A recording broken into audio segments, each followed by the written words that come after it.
So they also have the same restriction about when they're open.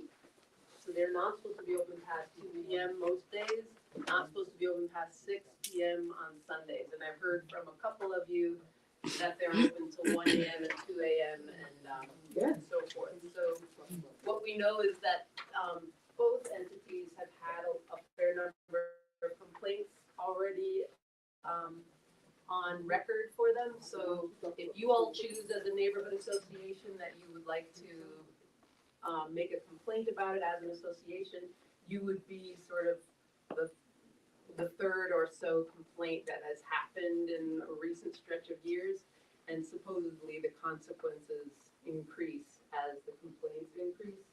So that's just an update about something that came up last week. At the last meeting. I have a question. Yeah. What defines the premises? Right. Is it internal or is it 5 feet outside the store? To be honest, I don't know the answer to that question, but I have assumed that it's like the outside property as well. Okay. Yeah, but that's a very good question. So another thing that came up big time in our January meeting, we had a big circle of people all sharing about their experiences of their properties and what's going on with their foundations and puddling and water intrusion in their private properties. So since then, Mayor Garrett has shared with the town an update about what we're learning from Haley and Aldrich, the engineers who've been assessing the neighborhood, and Tanya was going to share a little bit about our understanding of that report and some of our takeaways. Hello, I'm Tanya Campbell, Vice President of the Association. Can everybody hear Tanya? Can you hear me? Okay. Been in the neighborhood for 58, almost 59 years. So a little takeaway from the mayor's report, 86 assessments have been done so far. 25% have serious structural damage or soil, contamination. 25% have no damage from soil settling and contamination, and 50% need drainage repairs only, so there's curtain drain to divert the water. There's a timeline. Phase 1 is September 24 to April 2025. That's outreach and assessment. That's what kind of we're doing right now.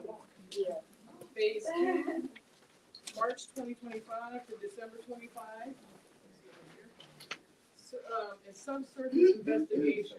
So those homes where they find out have serious structural damage, they're going to drill like boreholes around to figure out why. Phase 3 is February 2025 to March 2026 for design for fixing foundations and drainage problems. And May 2025 to October 2026, construction documents and cost estimates. The mayor said that funding will be requested in yearly batches. It would be bond funding requested in yearly batches. Bond funding. And for bond funding, we're going to pass it over to Reverend Caitlin to try and explain that. Yeah, we made this little visual here. This is what, and Jeremy and Leah would you agree this kind of a snapshot of what you see in the neighborhood? Like that 50% you're seeing are more like water intrusion issues. And then this kind of 25% is sort of like wear and tear, things that a house needs some repair for, but it isn't necessarily related to the fill or the remediation. And then the 25% is homes that have structural, more profound structural problems that are going to need help. So yeah, that's part of the report that Mayor Garrett shared at the council meeting last Monday the 3rd. And when I first started community organizing, I was like, what is this bond commission? So I'm just going to tell you what I've learned about it, and we'll kind of, actually, Rhonda is going to join me and maybe up front here, Rhonda. Is Sure. that cool? She's had a lot of experience with it in her career. But basically, the bond commission is, a way that the state takes on debt, basically takes out loans, decides that we wanna do some things, but we don't have the money for it, so we're gonna take out loans to be able to do it. So it's outside of the state budget, it's its own kind of entity. And Rhonda, like, one of my first questions is, how do we, understand to check the boxes that need to be checked for something to make it through that process?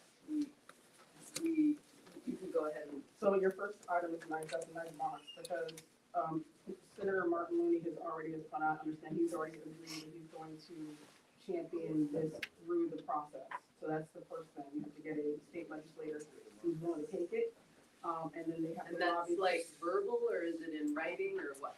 It should be in writing. We should get a letter from Senator Looney saying that, upon the completion of X, we don't know what that is, maybe that's the end of the assessment, or is that the beginning of the assessment, or is that going to be phases? We don't know. We need to know, he needs to tell us that, because that determines when he is going to now lobby to the governor's office. Governor Lamont is the only person that can put together the bond commission agenda. He's the only one. And I'm gonna get a little ahead of this, but what happens with Governor Lamont, he will only give the bond commission, the committee, the state rep committee, about a week's notice and let them know that he's going to have a meeting. Now, if you go to the bond commission website, it's under OPM. You go to the OPM website and go under bond commission. What does OPM stand for? That's Office of Policy and Management in the state of Connecticut. If you go to the OPM website, it'll tell you it'll give you, right now, there's no even schedule for the 2025 list of dates. I asked our state rep, I asked the state reps last night in the Black Caucus, and he said right now there's nothing published. I mean, the governor hasn't come out with any dates yet, but here's the other problem. Last year in 2024, they did have a published scheduled dates, and all of those meetings were canceled. He only held 3 special meetings and then one at the end of the year. So those were not planned, those were just. So it's kind of it could be monthly, but it rarely is. Well, last year was not. Almost Yeah, never is. yeah. Okay. And it's all determined by the governor. Right. Okay. And you said, so Representative Tweet and Mayor Garrett, like, I don't know if I'm not asking you to go into great detail, but did Senator Looney put something in writing, or what's your sense of have we hit this first the champion request? Not yet. Not yet. But we can also, on the House side, on the Senate side, put in a bonding request to the bonding committee. And we have some new legislators on there who are awesome. I think is Steve Winter on Winter's on there, bonding, which is George Cabrera is as yeah, well. unusual for a freshman to be on any of the money committees. It's on my to-do list to circle back with Rep. Winter and talk about, does it make sense for it to come from the House and the Senate? Since I'm a month into my first term, I don't know. Yeah. I thought maybe it would be helpful. I looked through, I think it's Representative Napoli's, he sends out the bond request. So that's been live, but there's information that I don't have, and I want to give him as complete a picture. But I can certainly, if I can, bird dog the governor and mention it to him. Steve and I are talking about it regularly. Maybe it's time for us to sit down with Senator Looney and just make sure it's on everybody's radar.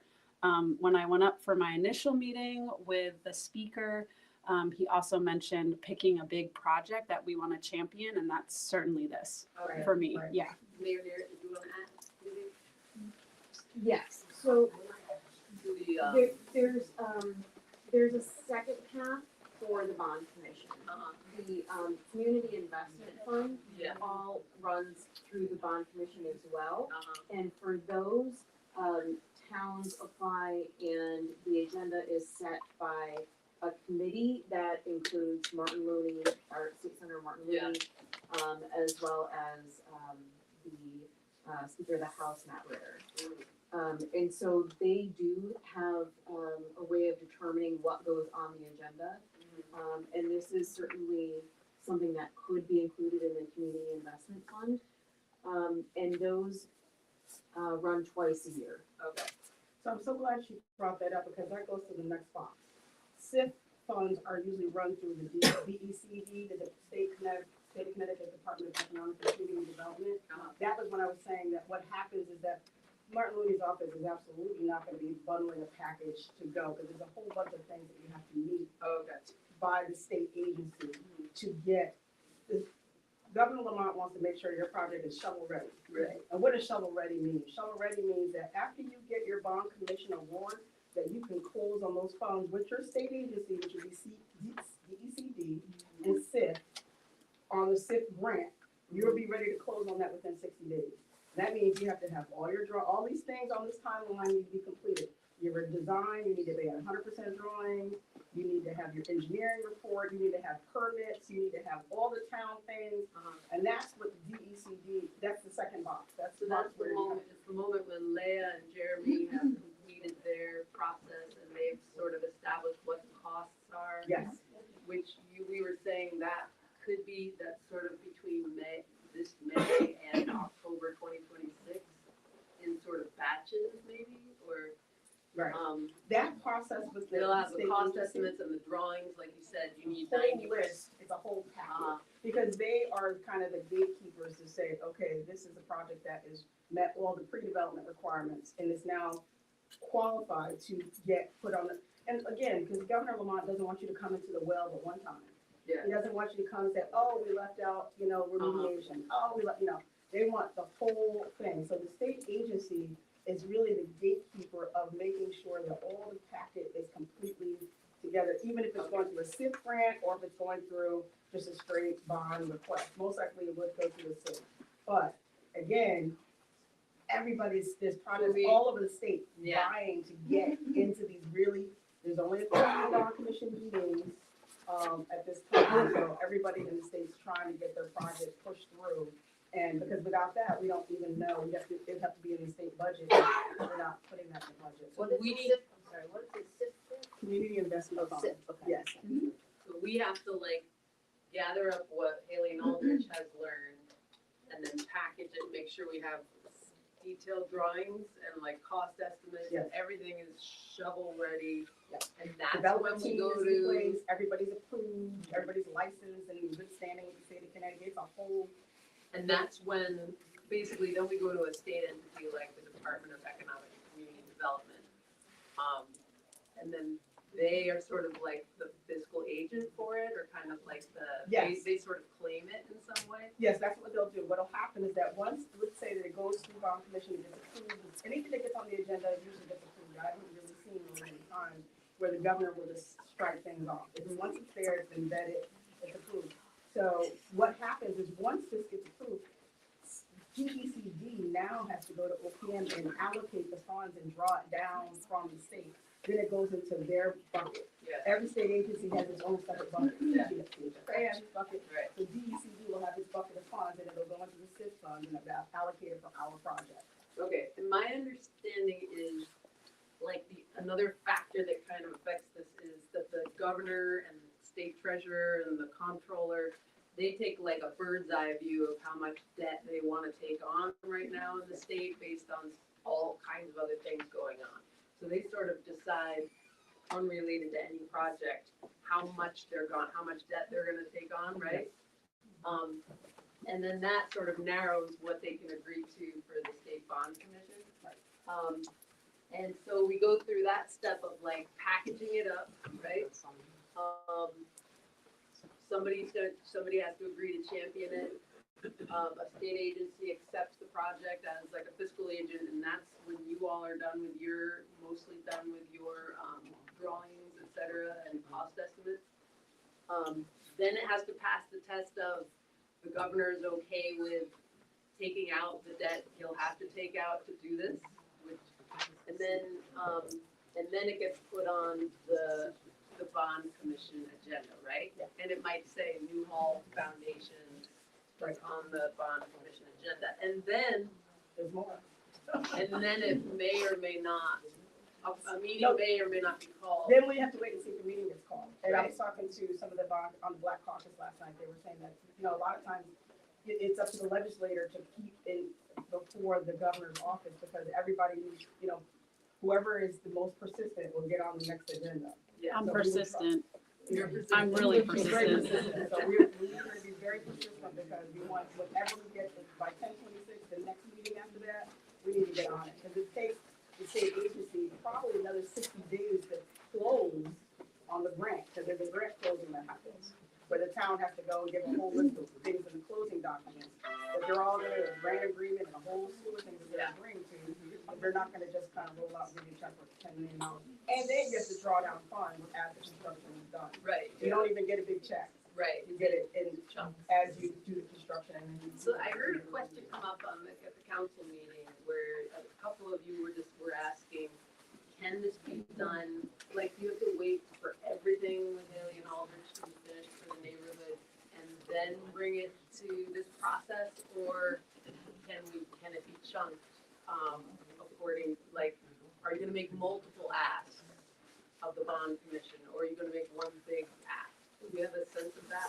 Yeah, so when, State Rep Sweet and I spoke with our state senator, Martin, he indicated that they would have to do this in batches. Oh. And part of the reason for that is because, like, Councilwoman Caldwell was saying that the governor and treasurer controller decide on how much they can afford to bond.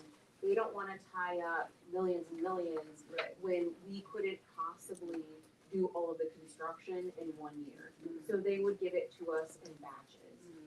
But with the work that Haley and Aldridge is doing, they're in agreement with this because they would like to deliver, the designs in batches. So it works on kind of both of, our state and Haley and Aldridge's, agenda and timeline. And let me give the community some real assurance and comfort. The state of Connecticut, they're gonna release 10, 15, $20 million out the door for this project, which she said. They're going to assign their own architect and field observers to observe every bit of work that's done. And they have to sign off on all the releases before those monies are leaving the state of Connecticut to pay folks. So we might not get into the same situation we got into previously, where the work wasn't done satisfactorily, or there was, problems. This field The thing observer is, it was bond I'm bond not too sure if they hired. commission money, and it was through the Department of Community and Economic Development. Yeah, I know, in the current climate, they're watching every dime going out the door now, so they will hire their own architect to actually monitor the project. So I think that could slow it down. No, they're gonna be there the whole time. Gotcha. They have a field observer the whole time. Excuse me, I have a question. Now, in the bigger scheme of things, exactly how many homes are we talking about that's affected by these crumbling foundations? So, 300 are technically in the map of the area, and then Haley and Aldrich sent out surveys to all of those properties, heard back from about 90, would you say, at this point? Yeah, so far. And then this is the breakdown of what they're seeing. They're seeing that, like, half of that group really needs some intervention around water intrusion, but maybe not structural stuff. At least that's right, Leah? That's correct. Yeah. And so, of those 90 properties that we've looked at or have responded, or at least, we're talking to, we've only been to 60. Out of the 60 properties, these are the buckets they fall in. So about half likely have some water problems. Compared to more major structure problems, about a quarter of those 60, and then about a quarter don't appear to have any problems related to the foundation. It's deferred maintenance essentially. Right. So, If we get more responses, which we hope to do, I expect the percentages to probably stay similar. If we were to survey all 300 properties, Yeah. I think there would probably be more, I think you'd see less water and less structure Really? issues. Because of where they Because are. there's more properties within the neighborhood that just, from all the information we have, there are no issues there. Oh, okay. So I think that the percentages would, improve, if you want to call it improvement. Of people who would need Yeah. really profound Right. intervention. and the people that really need the profound intervention, they essentially still have to wait a year, or is there anything, and I think someone asked the question, and you probably addressed it, but aren't there something called ARPA funds that can maybe help us in the interim while we're doing this? So the people at 50%, 45 houses, can they start getting some type of, resolution to these issues? Because me being a real estate broker, I know water intrusion. Listen, that can turn into mold, that can turn into a myriad of different issues that can occur. And those things can't wait. Yeah, I think it's helpful to just understand what the options are and be realistic about this was sort of an understanding of how kind of, for me, how, it's a very legitimate funding source and entities throughout the state do rely on it and often expect to be able to access the funds, but it's not a guarantee. And it's vulnerable to a setback at any one of these stages that we want to be aware that that's the case. Whereas, yes, you're comparing it to COVID relief money that is cash in hand right now that doesn't have to follow this journey and wouldn't have to go over multiple years. But yeah, so the other thing I guess is just a question as a community of like, when does another generation have to take this on, or if we kind of keep, I'm tired. keep moving it like through a slower process. So that's one of the questions as we sort of compare different funding avenues. I want to pass it over to Tina to guide us through with a little more. Good evening, everyone. I apologize in advance for my voice. I'm going through this crazy winter bug that everybody's had. Literally had the flu about a month ago and still can't get it a cough. So, what I'm hearing is that basically this is a solid process, but it's not, to your point, guaranteed. And it's not 100% stable, right? We know that there's a new administration.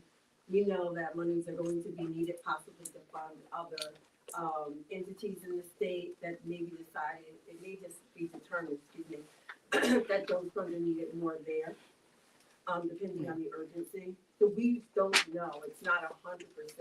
And to the point that Caitlin was making, this could be drug out over not just a year, but years, plural. As opposed to there is $10 million on hand that has been slotted for the community center, and that's sort of been our mantra. Kind of pull us together, foundations first, not community center ever, but foundations first, because as you all have heard us say many times, we literally have money going out the window when it comes to the values of our home. It's our quality of life. We don't have choices. Someone had mentioned generational wealth. That's not an option. And so with that said, I'm not going to keep you guys too long, but I do have a comment and I have a couple questions, and we do want to give you all, the community members who came out on this frosty day, and get you home before the weather starts to get too nasty. So my comment is this. We don't agree that the town has no liability in this. We don't agree. Going through all the documents we've seen, looking at all the information we have, and going back to the Dale Crew.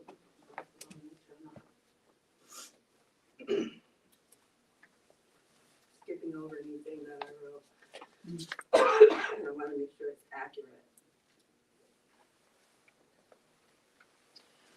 So, in addition to the town requesting the state bonding fund that Dale Group oversaw in our neighborhood, no one disagrees that that happened, right?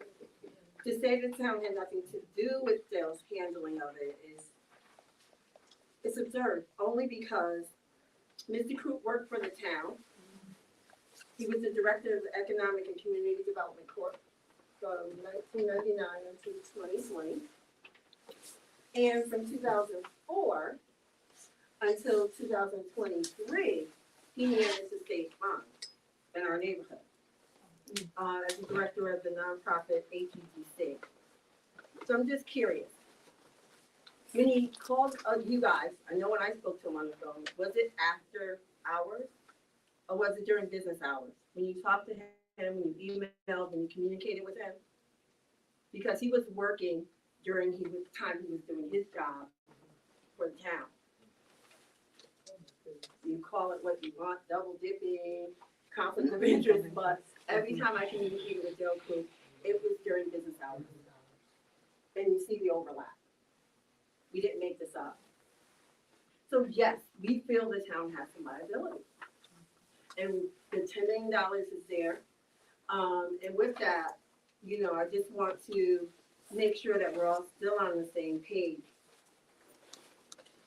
And thank you so much for coming out, President of our Legislative Council. Dominic, do you mind if I ask you a question directly? Sure, go ahead. Okay.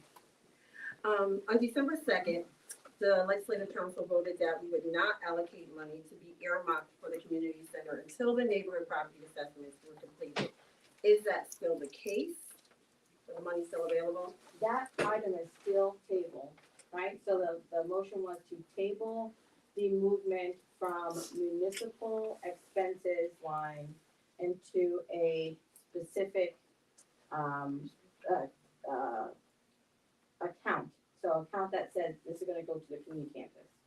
That was what the original item was. My motion was to table movement of it until the assessment of the foundations was complete. That is still tabled, and we have not seen the item again, and we won't until there's significant assessment finished or they're ready to pay for something. Thank you. It's important that other people hear this because, you know, there's a handful of us that come out to the meetings, but we want to make sure that our neighbors are also, you know, in the know as to like where funds are and what we possibly or we may have access to.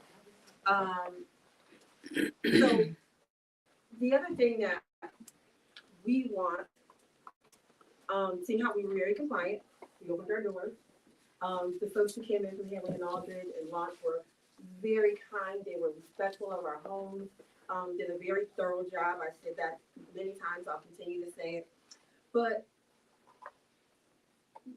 this has been put out there in the universe, right? So somebody has looked at those assessments and put them on this pie chart. So why is it that we don't know where we fit? Where's my home on this pie chart? Somebody knows because you created the chart.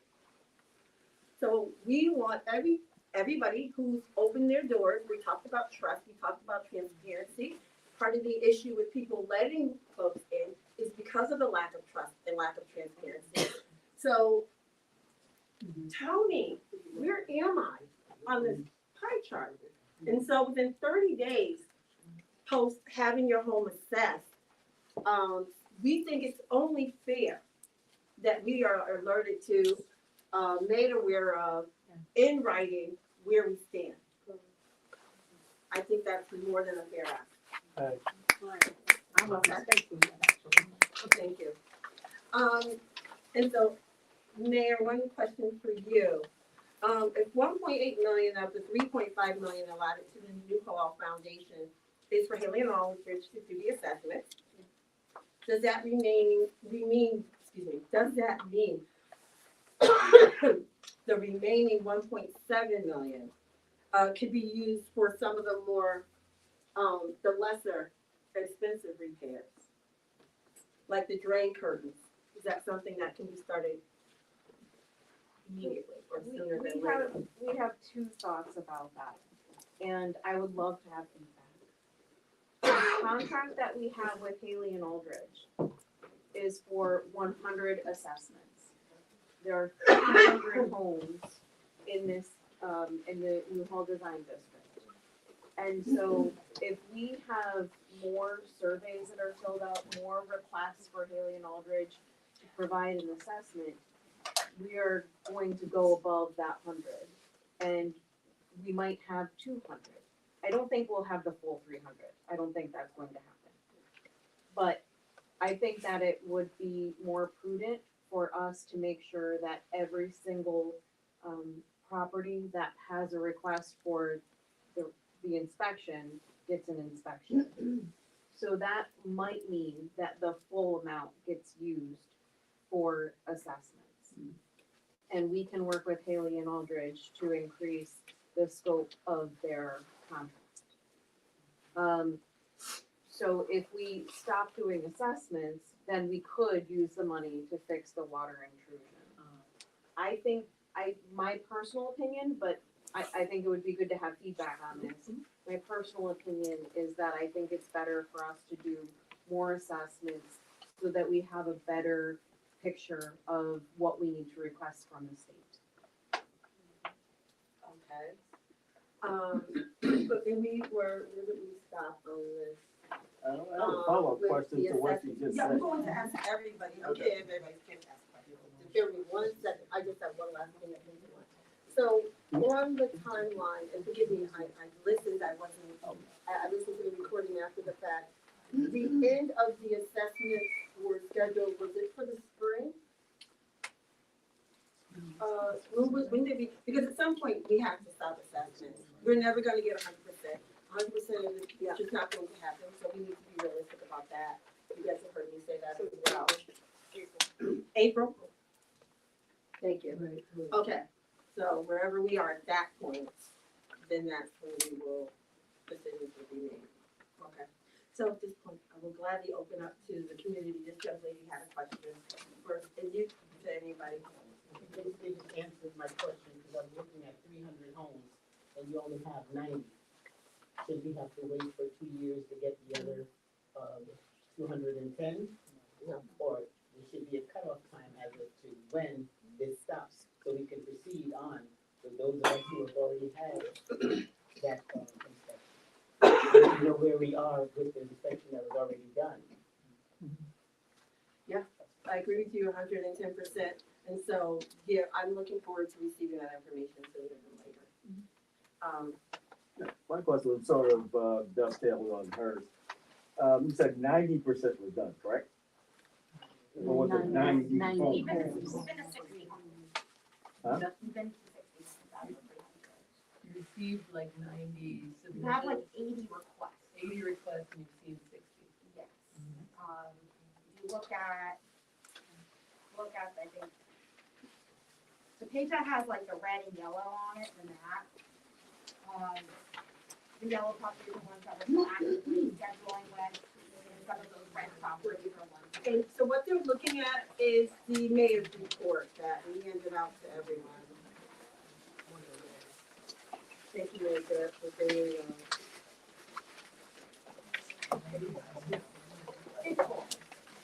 page 4. So like our whole chapter meeting today was, this week we're sending out second round of our questionnaire.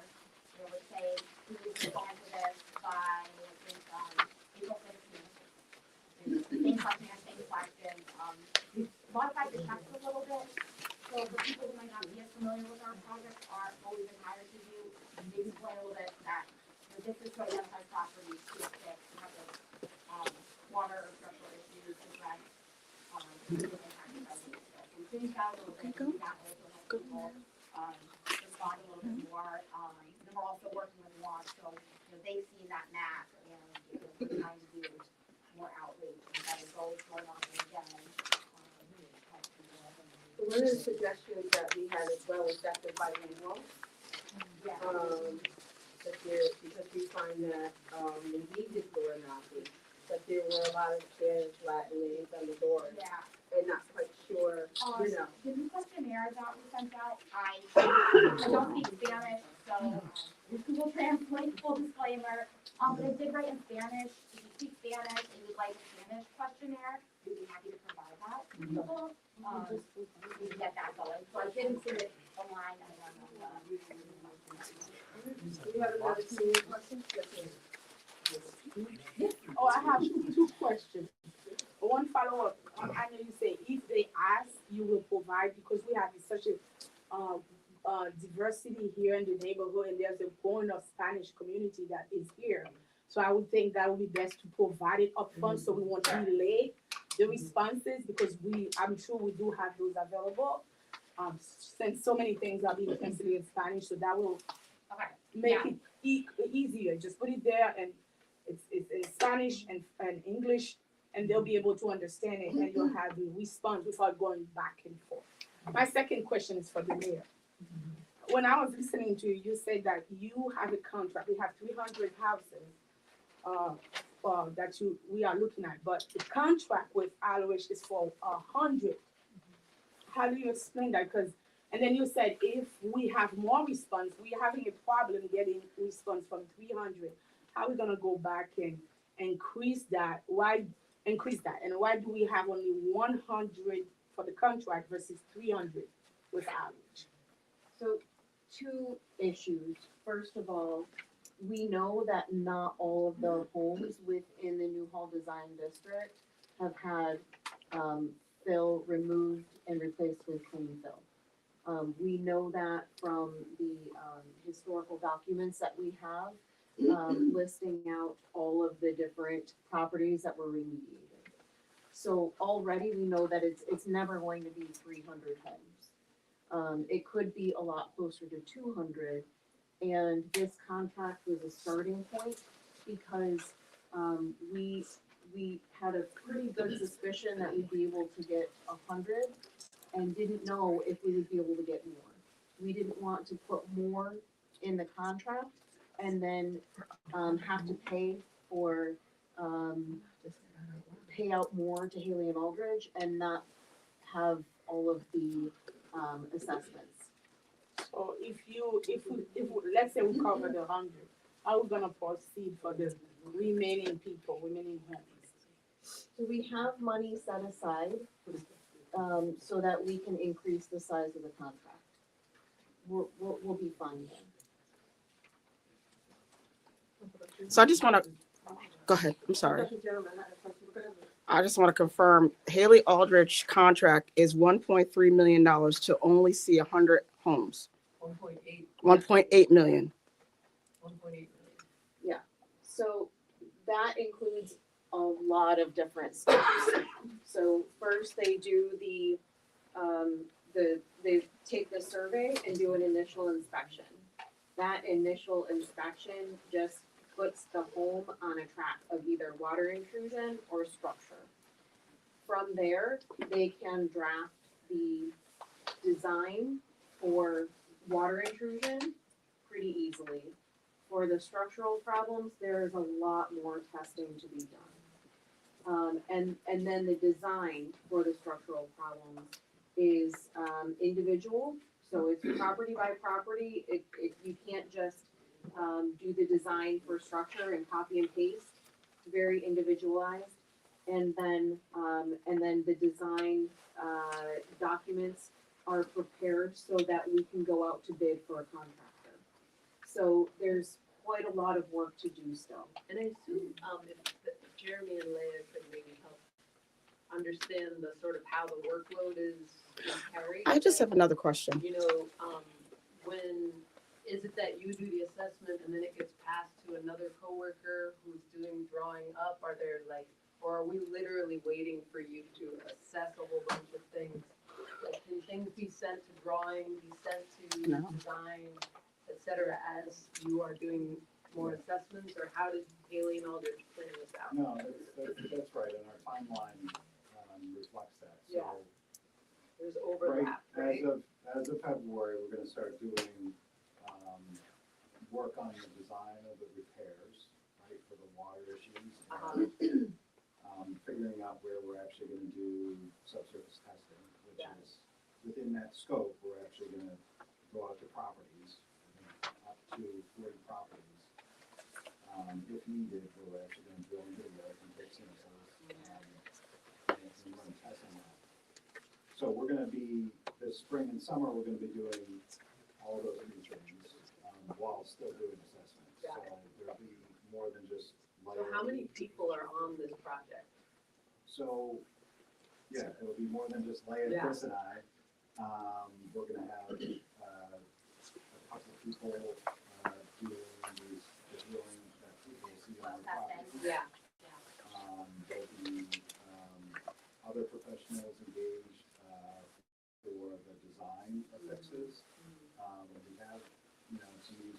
construction would be with us.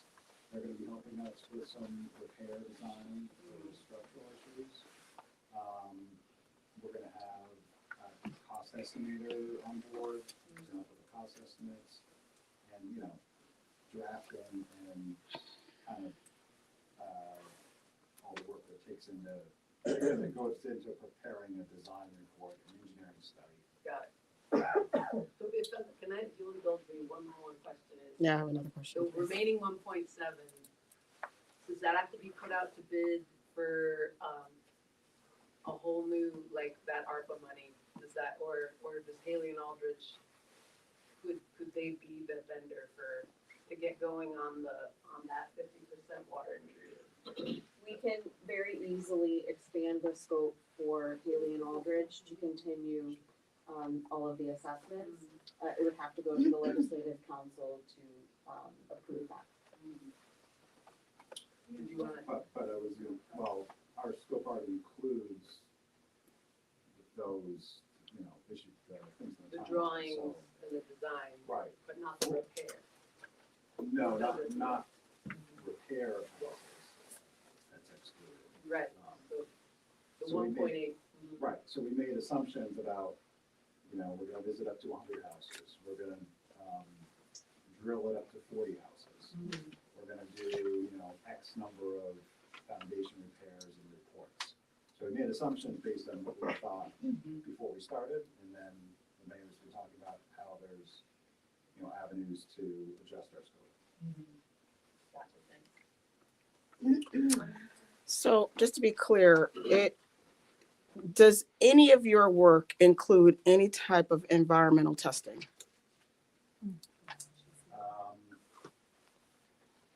Not only to the extent that, if we saw something different. Right now, the site is, you know, the areas where we're gonna be drilling, I mean, that would, I think that's what you're referring to, when we're out actually drilling in people's properties.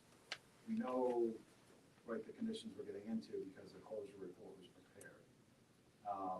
Who prepared the report? State of Connecticut? Is that the state of Connecticut's report? Those are remedial, reports prepared, through the Olin. Oh, those are the Olin reports?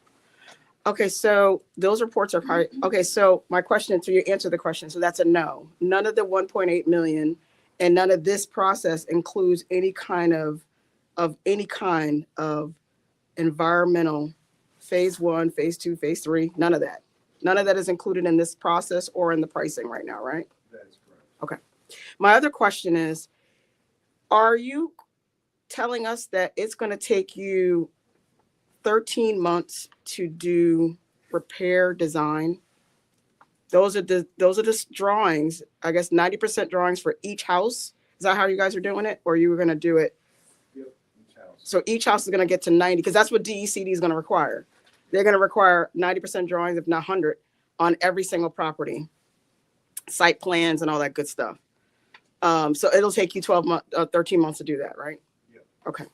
But that doesn't include any environmental, because I know that's going to be a question for DECD. They're going to ask for what level of environmental studies have been done on any of these properties or even on the community. So just want to throw that out there. Okay. And that's to the point made earlier about our scope, you know, to go to the bond commission, our scope can be, you know, what we produce can be broken up into different pieces, right? Right. Because it's easy for us to do it because we're doing each property as its own project, sort of. Okay. So we can do it, you know, by group of properties, or maybe properties with similar issues, or, you know. Right, right. Okay. The government has been Looking at this with my previous question, if the scope was only for 100 homes to begin with, you have the ones in green that have already been done. So that's somewhere between 90 and 80 homes. We're sending out another survey to the remaining homes. We're not sending anything out to the homes that have already been in green, correct? We don't have to fill anything out. So those are the ones we're waiting to get the information back on before you can go back out. Yes. So my question is, for the people that have had the assessments done, that are in this room, tonight, how quickly can you let them know where they stand in that pie chart? And how quickly, after you've done your assessment, because what I'm hearing is that people want a little less assessing and a lot more addressing, right? The issue. So how quickly can you get that information to them based on the ones who are here tonight? Because I think the ones that show up should take precedence over everybody else, quite honestly. Right? They put in the work, they let the people in. They're here and they need answers, they kind of need them now, right? We're kind of tired of the hurry up and wait stuff. So how soon can we get that info to the people? Like if you just went around and said, who had an assessment, let them know where they stand. Well, can I just say, I just wanna, just a wee bit. We, as a neighborhood association, we have taken on standing in the gap because there's some folks who can't come out. There are folks who had scheduled to come out last week and it snowed and now they have other obligations.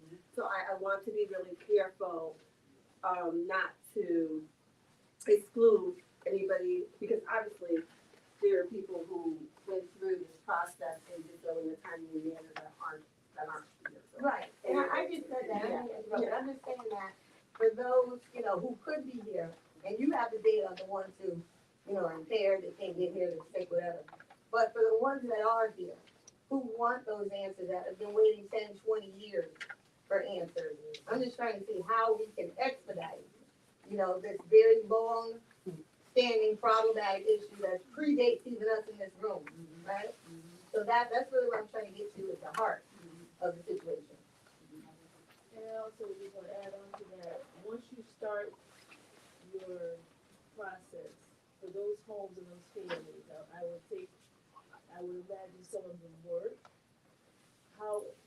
What is the plan for that? Like, if do they have to leave their home, and if they do, how are you going to accommodate them while they're having their home taken care of, right? I think that's very important because they work, they're going to be inconvenienced, they don't have all of that. So I think that there needs to be some compensation or something in mind for that, whether it's staying in a hotel, making sure they have their meals, all of those kind of things. Have you guys thought about that?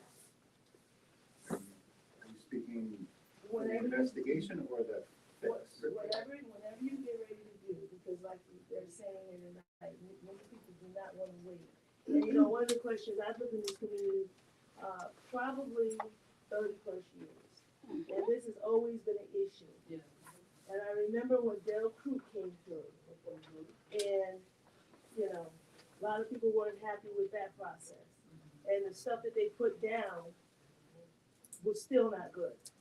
Like my property, not bragging, but I have one of the most prettiest properties in this community, and the stuff they put down, back down, it was not equivalent to what I had. So that's the other thing. You want to make sure there's equity here, not just putting stuff down, just doing something. The other question for those that feel like there's a timeline, if this was your community, how would you feel? Matter of fact, if it was your community, it would have been done last year, 10 years ago. Matter of fact, you probably would have been given money to leave this community and start over somewhere else where your children would not have to be worried about lead and sickness and things like that. So this is an urgency. Yeah. That's one of the reasons what pulled me out, because I heard what's going on again. This time we want to have something done about it. I think that's one of the reasons that a lot of the people who come out are saying they really want the ARPA money to go towards this already too long delayed restorative justice project, essentially. I have one other thing. One last comment I wanted to say about her really awesome comment. DECD will require a relocation plan for all the impacted homes. That's part of the closing, because they're not going to just allow you to take down somebody's foundation. They can't live in the house. So that will have to be budgeted for and paid for out of the DECD funds.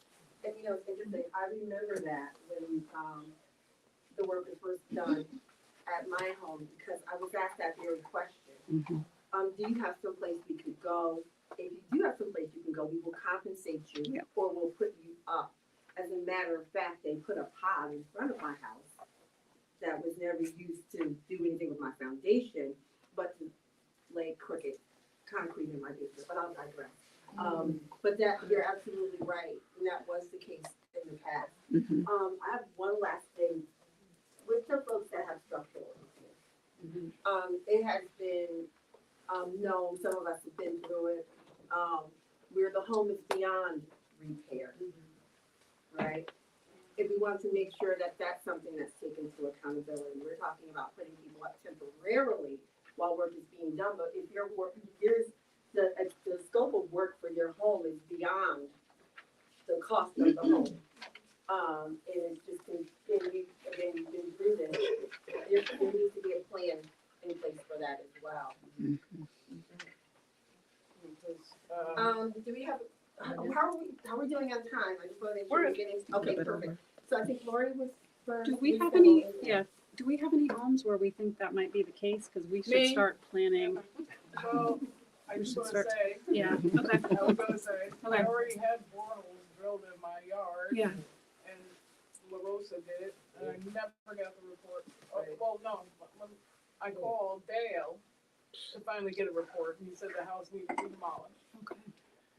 But he didn't have money in the budget for that, you know, so he was gonna give me some new windows, but yeah, that wouldn't help. So yeah, you know, I'm gonna retire anyway next year, so yeah. Okay, good enough. So, I know you're not gonna drill in my yard again, and I never got the report from La Rosa. I'm still waiting to get this report in hand. Don't have it. Poor Leah had to come to my house and fill the doggone sinkhole that kept going in from the hole that they drilled, because it kept going in and getting bigger and bigger, and was becoming a big, you know, whatever you call them things, and she came and fixed it in like 5 minutes, and never, you know, it's still holding. Thank you, Leah. But, so like, I know they won't drill again, so where do I stand? You know what I mean? And that's why we need those reports. Yeah. We need to know where we And my house was stand. one of the first ones done by them. It should be done by now. I would really love somebody to give me some information. Second house. Second house, yeah, my first house already got knocked down. This is the house they were putting me in temporarily. And Dale promised me that this house was fine. It was not on contamination. And I said, okay, I'll buy it because I own my house. I don't want to rent from the town for a year, which we were gonna do, and then not know where I was gonna live. And now this house is sinking in the bank. I would say it's 2 doors down, so that was a stupid thing that you said, it's 2 doors down. Your 80-plus-year-old grandmother. Yeah. My mother, She'll be 90. her grandmother, your mother. So Abdul, did you have a question? Oh, no, that was, Okay. yeah, can we get a commitment that people will get access to the information? So who can make that commitment? And when is a reasonable timeline? I know the council president's here, I know the mayor's here, I know council people are here. So who can make that commitment? And what is a reasonable timeline to expect that pertinent data? We're asking 30 days, and many of us How are soon beyond do that. you know after you visited, what you're, Okay, well, so what our plan was for the reports on, so in your pie chart up there, wear and tear properties, our plan is to prepare a letter that we send to those properties, telling them what the outcome of our evaluation was. For the other when would that be? within 30 days. From today or? So the other properties, the water and the structure, they're kind of what we call in the program, which, you know, means that we're gonna be doing surface testing or repair design on those. And our scope was to prepare those reports once we've completed our design. So that would mean, that's that window from now until March of next year. No. So what So I guess my question to the group is, what do people, we can say that we went to those properties and here at a high level, here's what we think is happening, but we need to continue to study the problem, and we don't have any conclusions for you. That's So, something, it's Like, better that- than it what. where does that come looks from? It looks like, yeah. That's what I was going to suggest, because I think, you know, the expectation of getting a report and actually getting just a brief summary that just says, you know, this is the category that you fall in, could be, I think, not quite as helpful, if people aren't expecting that. So that's the question I was going to ask, is what will that report for the water intrusion and for the structure, how much information can you really put in that other than this is what we see, you know, for your property? Well, we can tell you why we're gonna continue to look at that property, whether it's in what we're thinking for an investigation, perhaps, whether that may be a possibility. But the information that we collected is essentially photographs of the properties, right? It's that information you have. In our notes, which kind of boil up into this property has some water intrusion or probable foundation issues. You know, that's kind of where we're in. Is that satisfactory? I just say that we get a report, everybody gets a report on a summary of what happened at their house after you guys review it, 30 days after you guys will visit. So, period. That's what we're asking. Every day, every time you go see, if you see somebody's house today, by March, whatever, 12th, that person gets a letter, either on or before 30 days after. That's that. Now that That's what I recommend. Now that we have 60 that have been visited, what can we? How quickly can they get their reports? I say that those reports should be ready by March 15. I'm sorry, I would have to think there's already a list. There's already a list. You're already working from a list. So at least send the list to the town, to give the town some sort of notion of what's going on. There has to be a list, and send your letters out. But there should be a list already compiled. That we could provide tomorrow. Exactly. Exactly. Out of 300 houses, y'all seen 60. So what target area the 60 houses in? If there's 20 houses on one street, did you do all 20 houses? You knocked on doors, you put literature in mailboxes. So out of 20 houses, 8 houses responded. Did you go back and check and see why the other people haven't responded? The other 12? Or if you fix this guy's house and there's 1, 2, 3, 4, you fix 1, 3, and 4, do you think 2 might have the same problem, but they didn't respond, and you go back and check? So this report, that I provided, there's a map that has different colors on it. So the properties in red are properties that we suspect to have problems. And so they're in pretty general areas. And so those are the homes that are getting additional outreach. I really can't see the numbers, so I see the red. So, we can probably provide this map as like a separate document that you can really look at better. Yeah, because if they did structural damage on 2 people's houses, and you're right next to them, but they didn't do your house, so that's assume nothing's wrong with your house? No, means they didn't respond. Oh, you didn't respond, that's why I asked, do you go back to the people who didn't respond, or the mail get blown out the mailbox, are they away, or do you go back? I can answer your question. I responded to the letter and I set up an appointment. Because of what's going on at my job right now, I had to cancel my appointment and I couldn't take any more time off. So I had to reschedule for another time. So what they told me is because I told them I could not take any time off until March, I was taking a day off. They asked me to call them back the week before I was gonna have that day off to let them know and they would show up at my property. But, and then, so to your point, so there are homes, multiple family homes where people don't live in homes. And, you know, you guys have had difficulty reaching those homeowners. So we don't know where they live in the country, out of the country, whatever the case may be.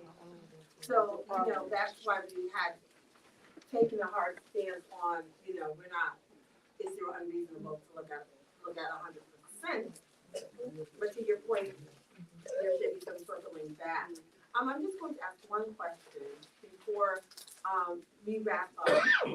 I think it's important, one of the reasons we want to bring our legislative council, mayors, Haley and Aldridge, is so our neighbors, the community of our Pavilion,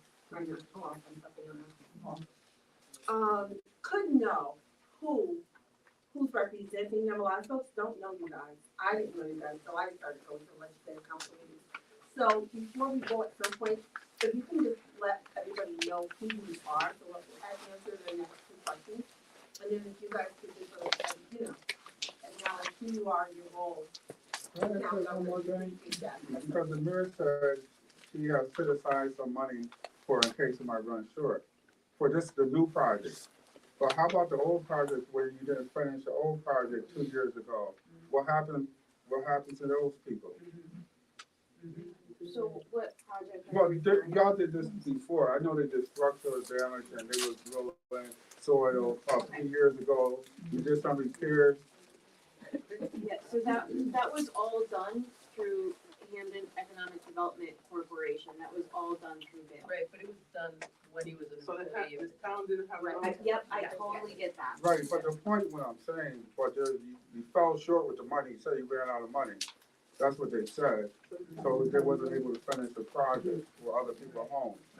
So what, if they got extra money for the new project, how about the people in the old project? Why didn't they put it towards the old project? So what we're doing is we're evaluating every single home where people are allowing Haley and Aldridge into their property, and there is a relationship between the issues in their home and the remediation and fill from Olin.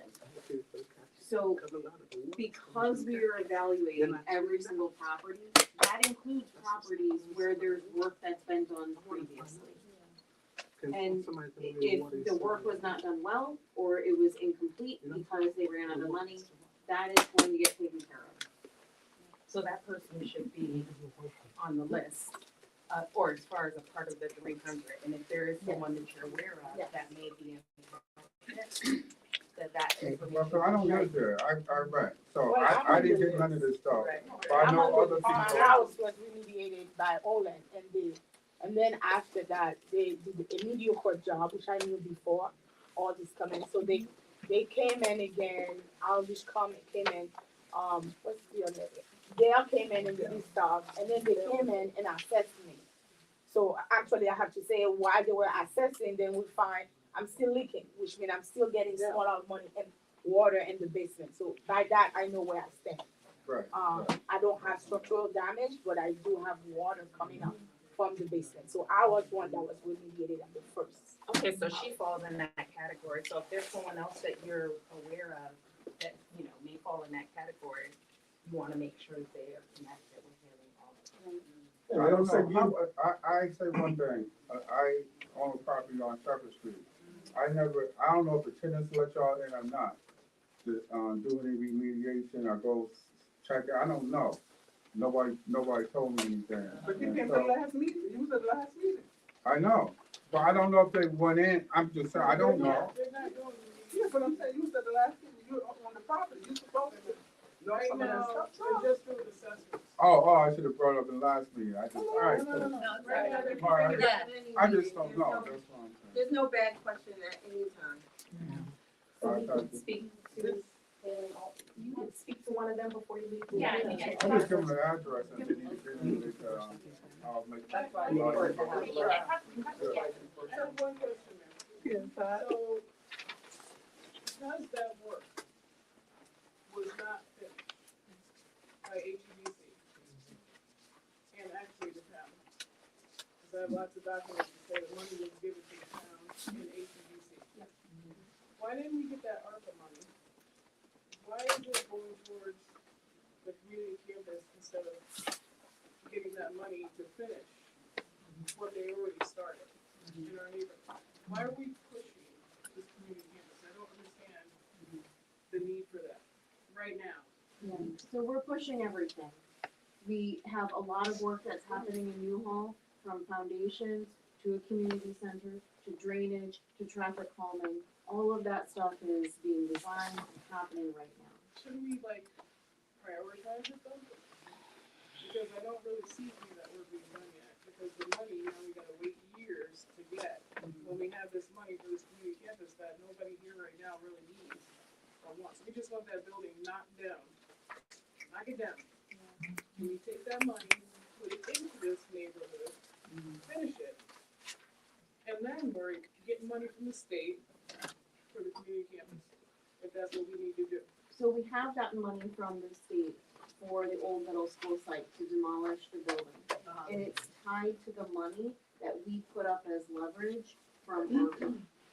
So if we pull back on the funds for a renovation of the smaller building, they can pull back on the funds for demolition. So if we could get word, if we could get their input on that, that they would be okay with separating them out, are you okay with that? Yeah, you could do a bond request. You could do a bond commission amendment The request. way the grant is written, this is really subjective.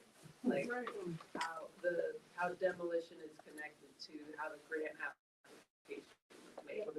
If you, is your only concern that you aren't able to separate them out? It's one of my concerns. So what else do we need to know? Because that's a big, so broadly wanted is to demolish it, and to wait on that for as long as there's been waiting is.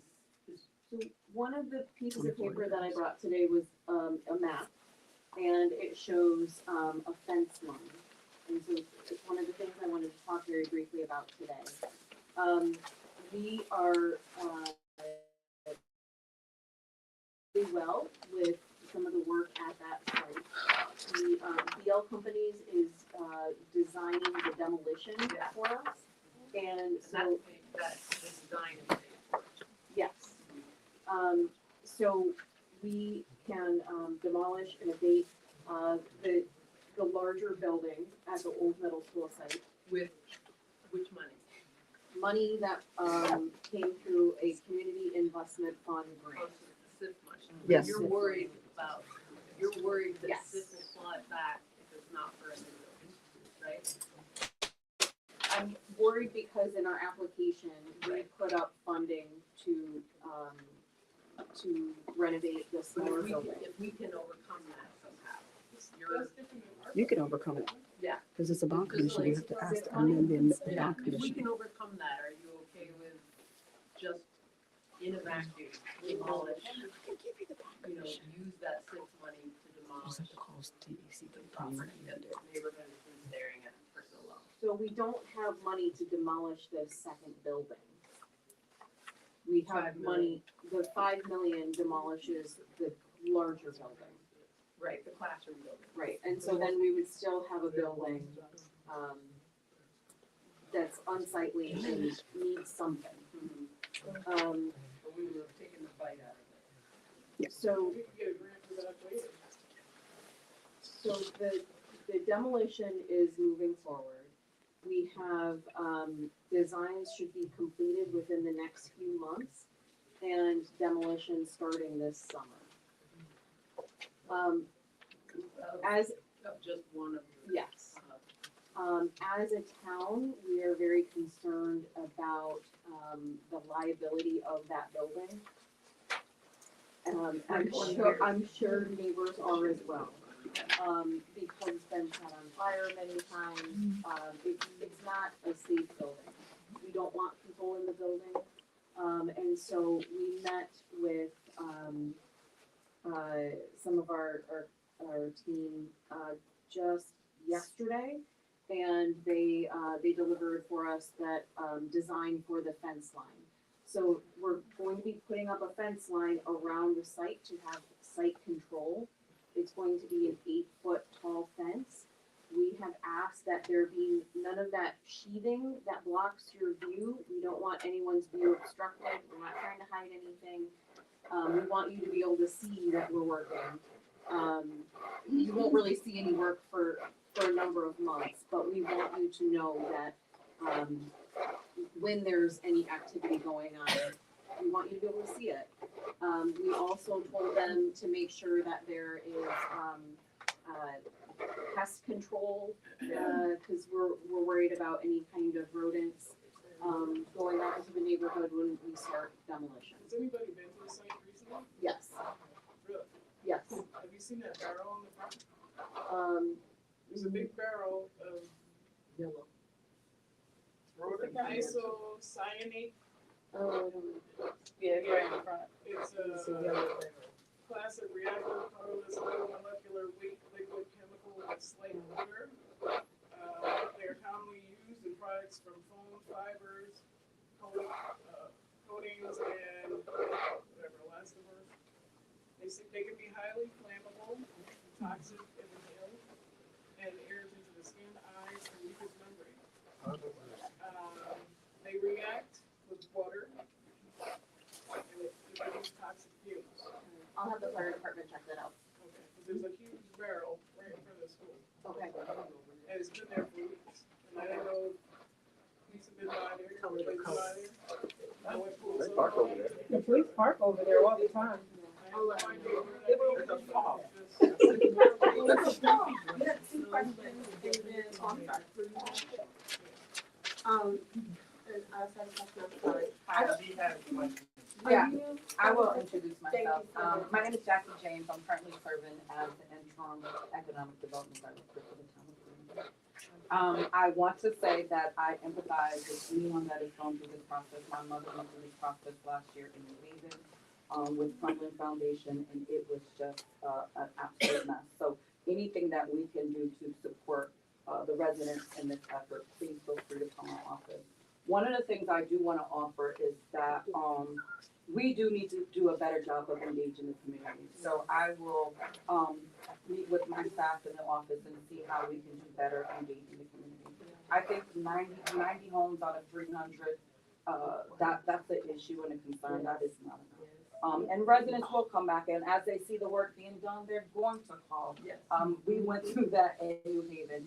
So what I'm going to see is how do we really do some sort of community campaign to engage, making sure that the information is in Spanish, and that we are doing door to door. And if we don't get a response, maybe sending something to the landlords. We do have renters, landlords should be contacted. So I will make sure that we start working on that. The town spent $140,000 to pay launch. Yeah. So they should be. They, you are absolutely right, though, but we wanna help and support to make sure that it's done. We do. I think it's in the best interest of the town. Can anybody tell me where the water runs? Oh, well, hang on one second. Where the water runs. The water runs? Where the water, you know, the water, they had water, that's they dump up the water with the contaminants. Oh, I don't have. Anybody know where the water? Does anybody have an answer to her question? Mayor, Oh, I'm sorry. legislative council. Anybody know where the water ran? Where the Because water there was water there, and that's all in the, right? So is anybody aware of where the water runs? Yeah. Because some of those houses that built, has to be built on the water. Yes. Another thing to the catch basin. Yeah, It's that's, not cleaned up, that you was don't the issue clean it in up. New Haven, was built on water. So whatever you do, the catch basin, Yeah. the water has to be Yeah. a priority. Yeah, you're Because drained. those waters get in the basement. So, They don't clean the leaves, the public works doesn't maintain them like that. The homes that are in, the properties in red, that's primarily where the water ran and where a lot of fill was placed in the low spots. And so the more fill you had on your property, the worse it is. So that means all of this should have been just cleaned up, instead of building houses there. Oh, well, that kind of gets to the original sin. yeah. Having built, Yeah. that, you know, that's another way that the town is liable, is this neighborhood was knowingly built on municipal dumping grounds and, toxic waste. So, Yes, I think you have two more questions. I can wait. So, we've all on the same page, because I heard a couple of different plans around the lists, the letters, and the reports. So the lists will go to the town, broken down by category, by earliest tomorrow.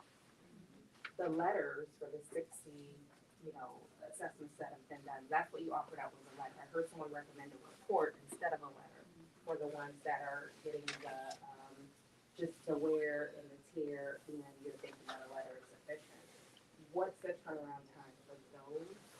And then what's the turnaround time for just a brief summary report to the people who fall into that, the category of word improvement and insurance?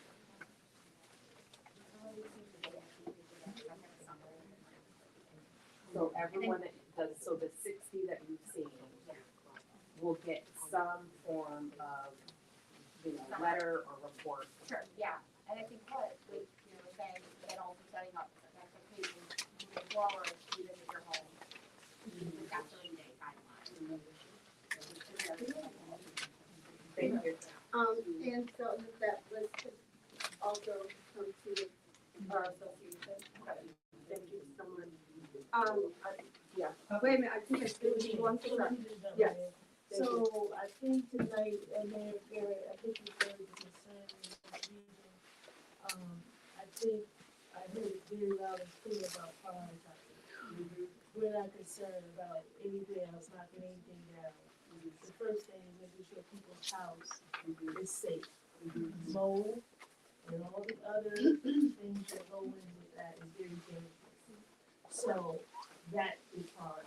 So as you're formulating your plans and stuff like that, that needs to happen, because these are everyday living folks in this community who have suffered with this for many years through different administrations and different teams, and everyone seems to come up short. What we're saying loud and clear tonight, that's it.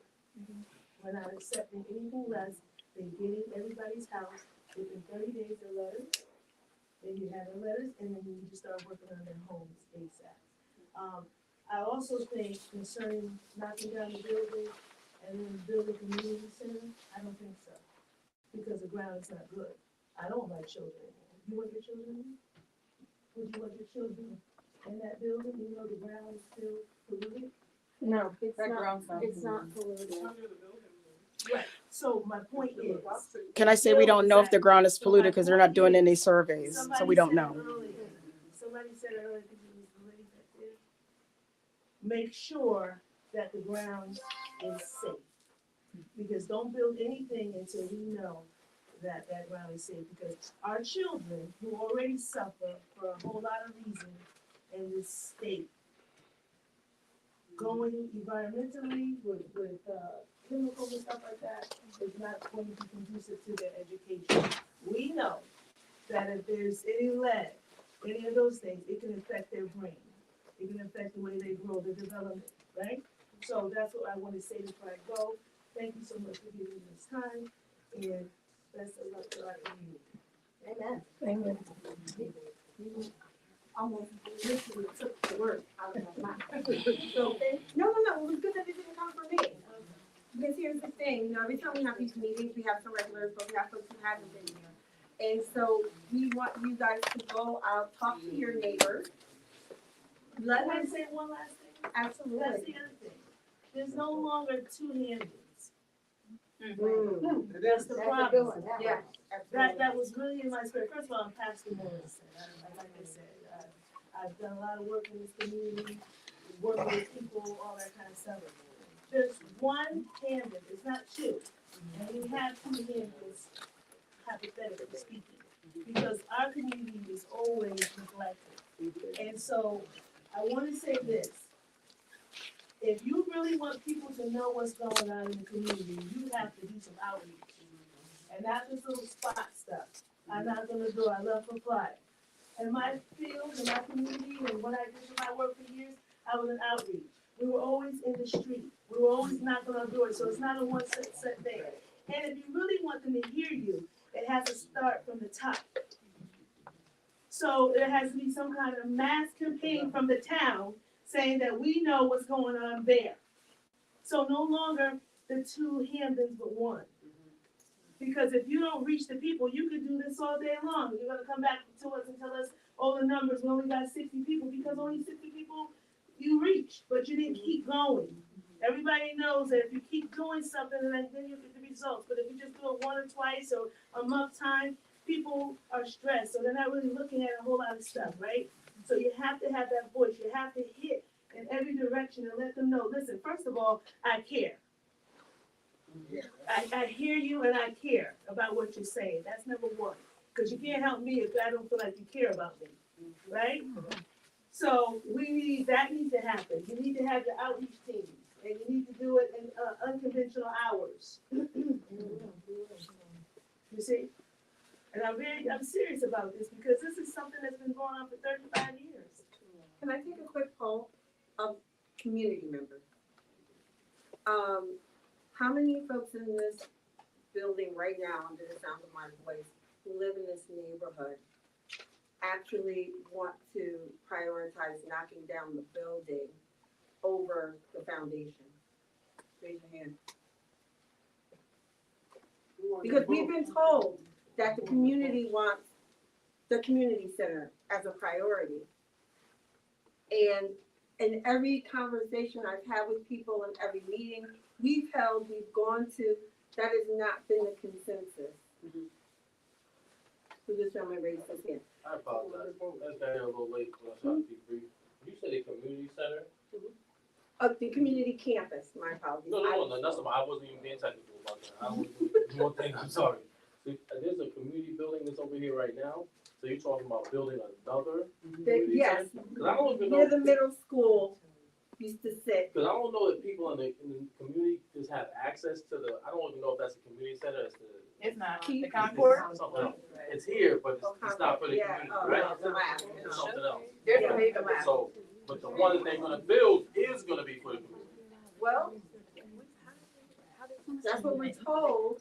And there's, our last, meeting with launch, the mayor did lay out a plan, for some of the things they're thinking about putting in it with regards to, helping folks with vocational skills and things of that nature. And again, we're not opposed to that. It's about the priority. It's about the priority. And so, it's not enough to say we're pushing everything. Something takes precedent over something else. It always does. It has to. And we are saying it time and time again, over and over again, to the top of our lungs. If you do care, I mean, this is a humanity issue. This is, I mean, how can a community center that has, you don't have funding for yet, to staff, you don't know what's going in it, it's a wonderful idea, plan, take precedent over people who are suffering right now, who are paying taxes, who are working hard to just get by. It's just not right. I don't know who. As a example, right, the bond money that they put in for, to do the work on our neighborhood was put in for in 2007. Yeah. And I don't think we got it until, what, 2020? Yeah. That's Can you say how that long- again? I'm not even can hear you. The bond money that was put in for the last work that was done in the neighborhood was put in for in 2007. They didn't give us that money until 2020. That's how long it took. So that's how long we could be waiting for this bond money. When we have this money for the community campus, ARPA money, right now. And at the end of the day, we'll have a beautiful community campus, but these homes that are here, they're moving to here. They're not going to magically get better over time. They're going to get worse. My house continuously deteriorates. Nothing gets better over time without anybody doing any work to make sure that happens. Sure that the correct work. Well, Because if you hire Absolutely. individuals such as Del Crew, who is a shyster, and I said it, you can say that Denise Burns said it. Now my basement with its mold and could not get weatherized because for some reason, he thought of a bright idea was to close up my basement windows. And now I have nothing but mold. The UI, who is a reputable company, sent out 2 contractors to weatherize my home. And my home could not be weatherized because he sealed in my windows and the walls just were wet in the summertime. And that used to be my cool space. No rhyme, no reason, no transparency, no held accountable. Yes. When I messed up at work, which was very rare, but I worked in an environment where everything had to be secured. But if I messed up, I had to answer and write what the actual issue was. This man came into this neighborhood, and like she said, her property's nice, my property was nice before. You didn't have to do anything, but just dig up the dirt. That's right. But you came and you destroyed something that I wanted to leave for my son. That's right. And that's not fair to me. And I'm tired. And I've been doing this ever since 2015 and I've gotten no help. And then people stop coming to these meetings because they don't believe anything's gonna come of it. Yeah, Like, and that's the thing, you I get wonder, tired. you know, you asked the question of the neighbors, the town leadership who's here tonight, can you, a straw poll, it's not an official, but do you, if you feel that a new community building takes priority, timing wise, like where we put our cash that's in hand, can you raise your hands? If you feel that we should be prioritizing a brand new building over prioritizing with the cash we have, these long overdue repairs. No, I'll just share, my name is Councilwoman So Hunt that, for the, so there's nobody's raising their hand for that? No.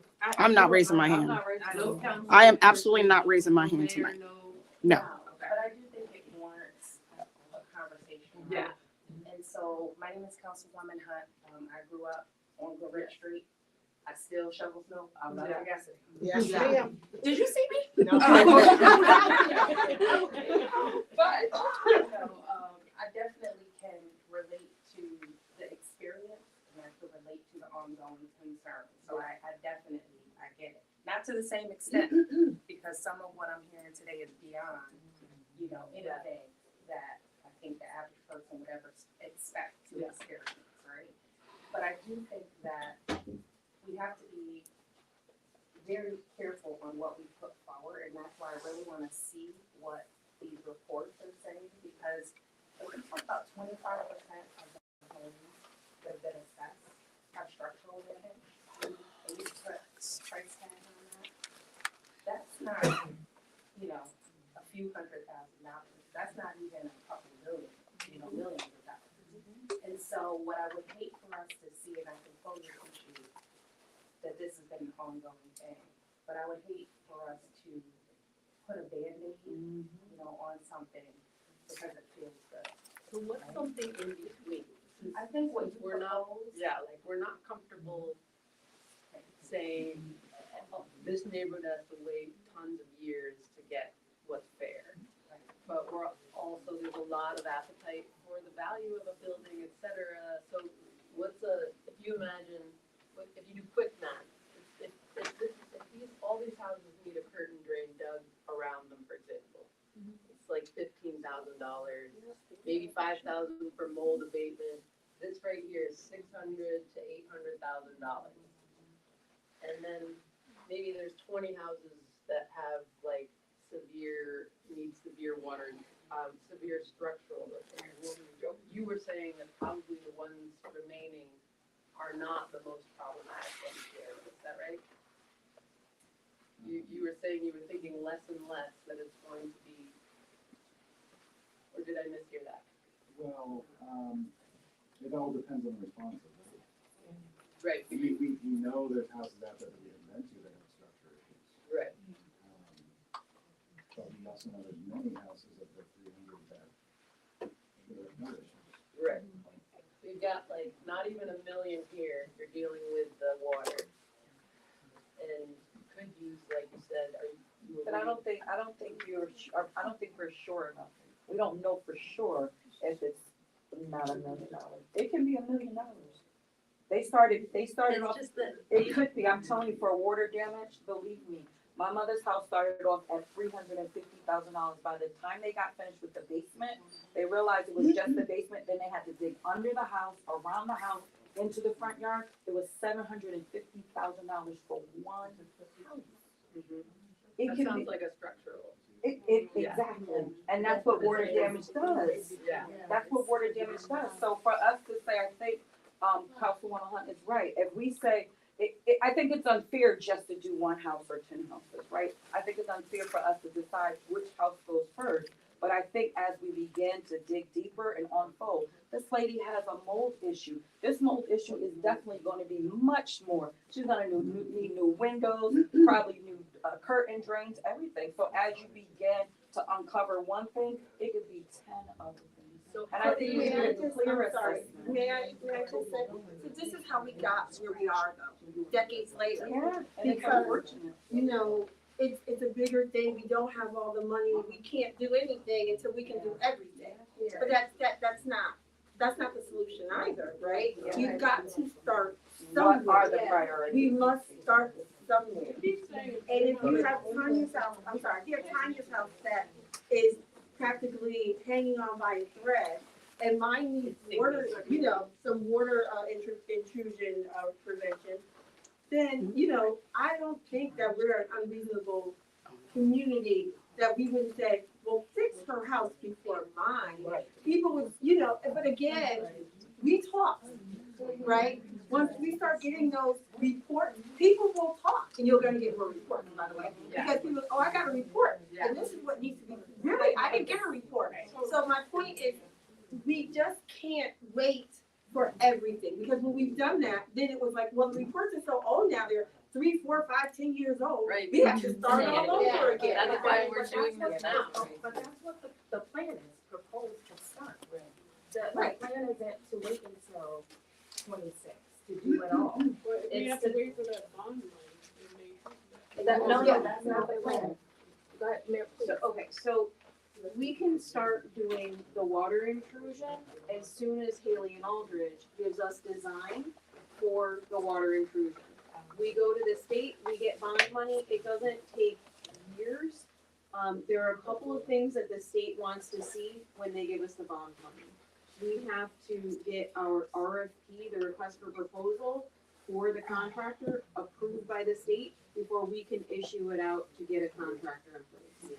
So there are. For that 1.7, or you're saying for bonds, you also have that 1.7 that's on delay. Right, but again, I think that is going to That's be what used on. you want, but you want to get your feedback. And I do, So yeah. like, But if we have more people asking for assessments, I think it's our obligation to provide them. if you do. I'm sorry, this young lady had a question. Hang on a second, Tanya, I promise. Well, it's okay, We've I'm been the jumping council as around. well, so if there are community members who wanna make sure they get Yeah. that. So, I'm Councilwoman Katie Kiley, and at large, one of the things that, because, and I appreciate the question, which I think, one of the things for me, I'm coming at a lens, my concern with tying everything to the ARPA funds is that then what happens is there's this idea that we use the ARPA funds, but then if we need more. And so I really wanna make sure, because I'm hearing from the community that, and tonight hearing it again, that the real, what we need to make sure is that there are specific places where the homeowners can check in and see this is being prioritized, this is different, and that council members, and what I'm sort of looking for and wanna make sure I understand is what are the ways that we as council members can look and say, yes, this is happening, this is why it's different than next time, so that when, even with the, as they were discussing the summary report, and I appreciate, Councilman Hunt making sure they understand there's a difference, some are asking for a more detailed report, some are asking for a summary. But do we have in place a mechanism when residents, if they get a summary and they need more information, how do we set up the structure so that they're able to get that access? And so I think with the, one of the things that I wanna make sure that we're, and I, first one is a question to understand, but with the timeline for the design, because that is the piece that I think as we're hearing, as I'm hearing it, and we're saying that that is an incredibly long time Yes. to actually start to see something happen. And then also, so is that timeline, because that's how long the process takes, or is that a funding issue? Because I think if there's something that we can address to make sure that we're getting the funding there to speed up the design process, then we can do that. But if I'm hearing that that's because that's how long the process takes, I am not clear on that piece to figure out how to fix that. The second piece is. Could we pause just because there's. Sure. You said, like, do you wanna respond to that, like, It's not tied to the funding. what pushes it to a year from now, the design? Actually, can I take that, please? So the repair design starts this month. It's easier to do the water intrusion design, so they will be concentrating on that this month, okay? The repairs for the structural issues takes a lot more testing, so that timeline, the second piece for subsurface testing, that's for the structural problems. I heard, when I spoke with you, Leah, like, when you do the subsurface testing, how long does, I was surprised by how quick it actually is, like, per property. Per property, yeah, we're doing it It's one day. one day testing. So I'm not understanding why are we talking about it as this really elaborate thing? Because there's design work that has to follow the subsurface testing. Right, but the test, we've got like several months here that we're giving to this one day assessment, right? And then over a year for, There. Yeah. Sorry, I'm so nervous. I think there's a couple, that this timeline is so, I'm Sarah Gallagher, I'm in the council for the district. I think for me, the problem with this timeline is it's the broadest timeline possible. And there's a lot in there, and so I've heard a couple things, I think the reports are great, right, that's gonna give us information.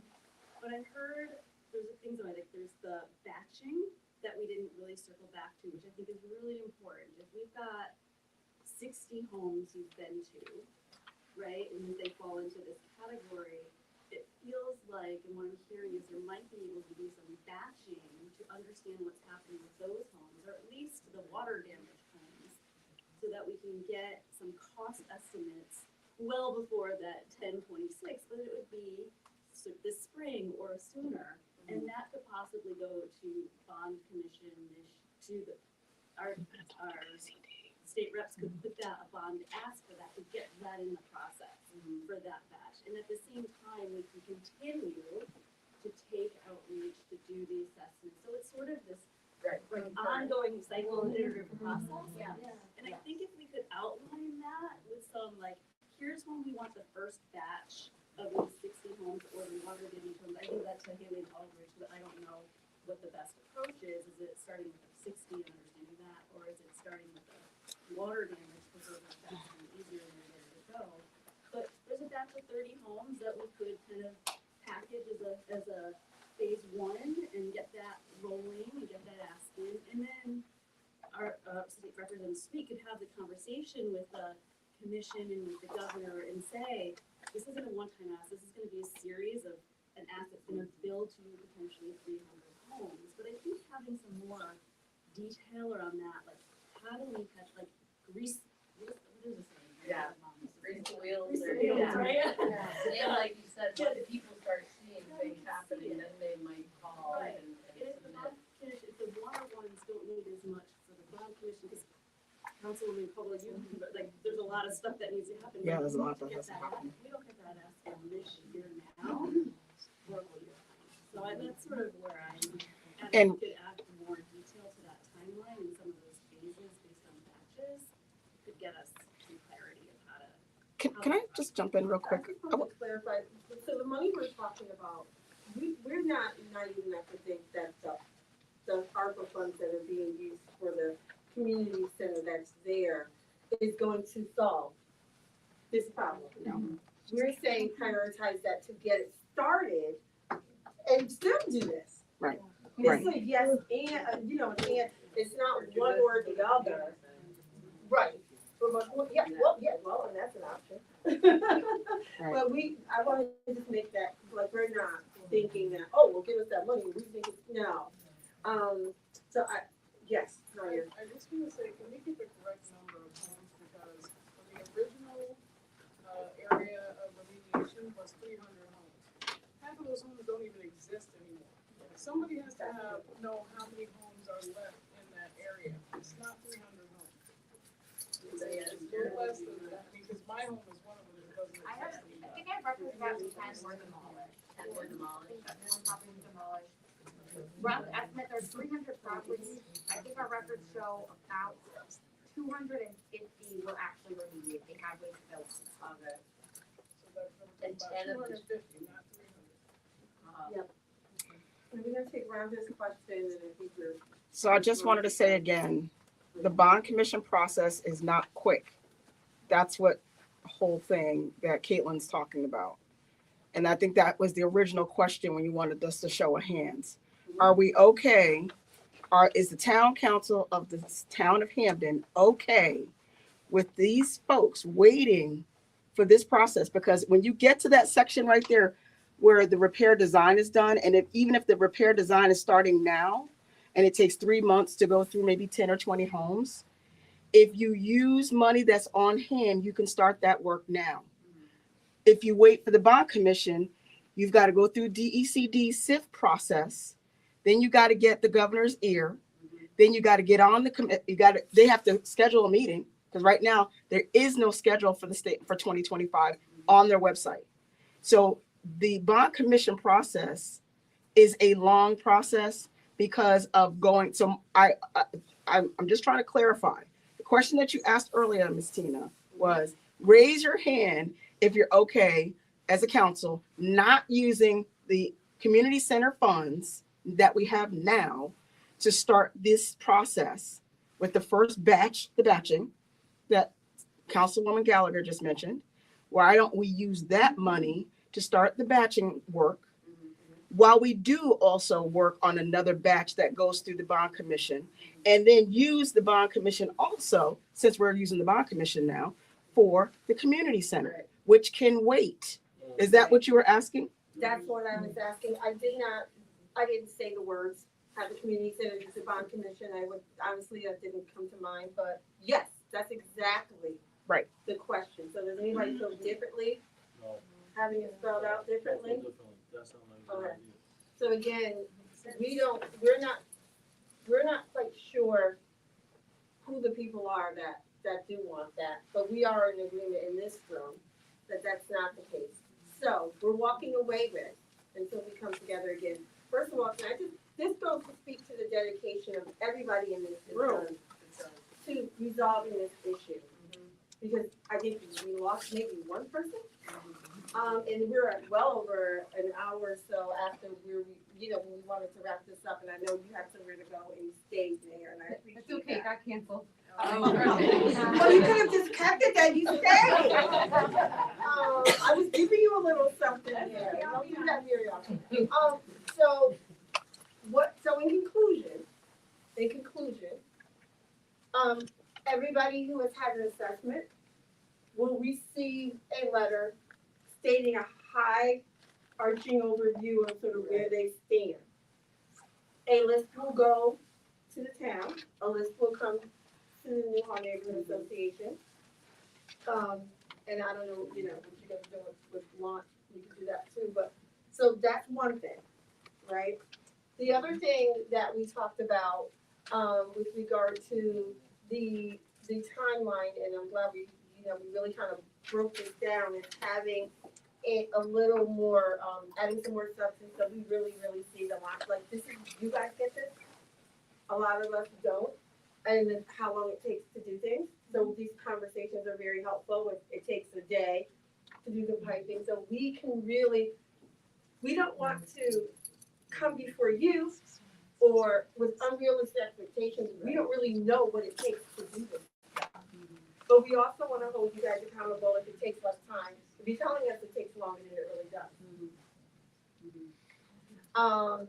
And so we really want to, if this could be kind of broken down a little more because it is extremely vague, that would be very helpful.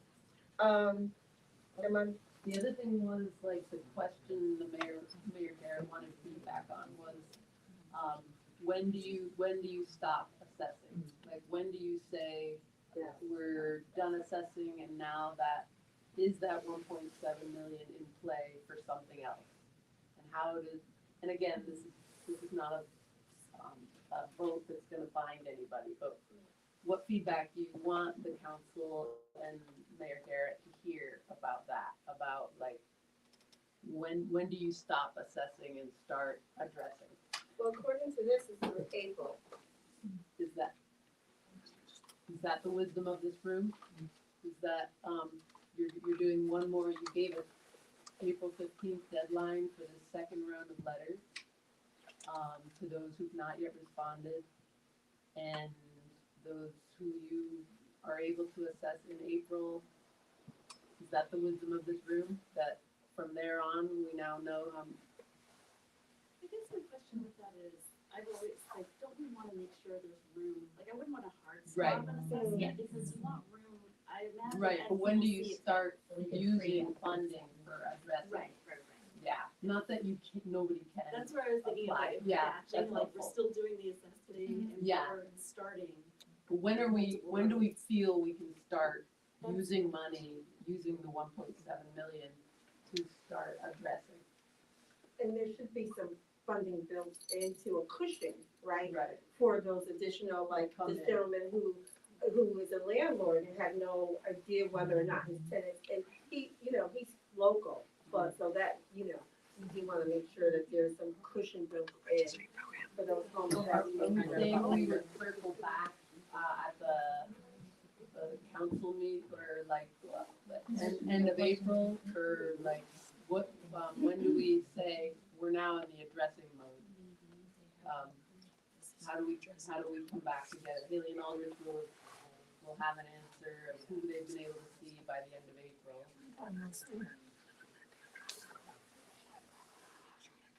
Should the neighborhood association come before the council at the end of April and say, ask you to vote on, can we proceed with addressing? Or what? Is this a question, what does that mean? Not really, there's there's four of you. I'm trying to make eye contact. There's four of you right here. Where do we, that's just my line of vision. No, my I vote think doesn't the count. 1.7 is already in a restricted fund specifically for construction.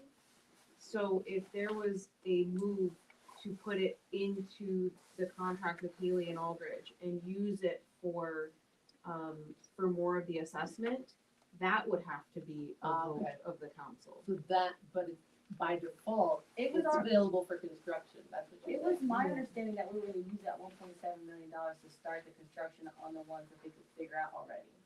That was my Mayor Garrett was understanding. saying earlier that they wanted it available to do more assessments. No, I heard that. Yeah, You guys. potentially. Yeah. So what about just, I mean, April is set, right? So the end of April, and by default, May 1st should be the point at which the work starts to move forward. By then, the letters of, everyone will have their letter, will have their summary report, and then I would imagine a better understanding of kind of what it looks like, at least the individual, kind of like what the issue is in their home. And maybe, I don't know how long it will take to get estimates if we are talking about batching, because I know there's more testing and other things that need to happen, but I think May 1st should be it. May 1st, and then, Ms. Barbara, what were you gonna say? In the last go round with remediation, they had, on the first letter, they said first come, first served. And that didn't happen. They dragged it on until there was not a cutoff time to when people could stop submitting applications. And then the ones of us who was first come was told there was no money left. Or they were taking people who came at the last second and put in an application, and now those homes became priority. Okay, so now if we do this again, it's gonna happen again. There should be a cutoff time as if how much longer those applications should be out, who responds and who does not respond. And if April is the end of the time to receive the application, that should be it. And then from that point, then the assessment stops, and then we go on with the next process of what we should be doing.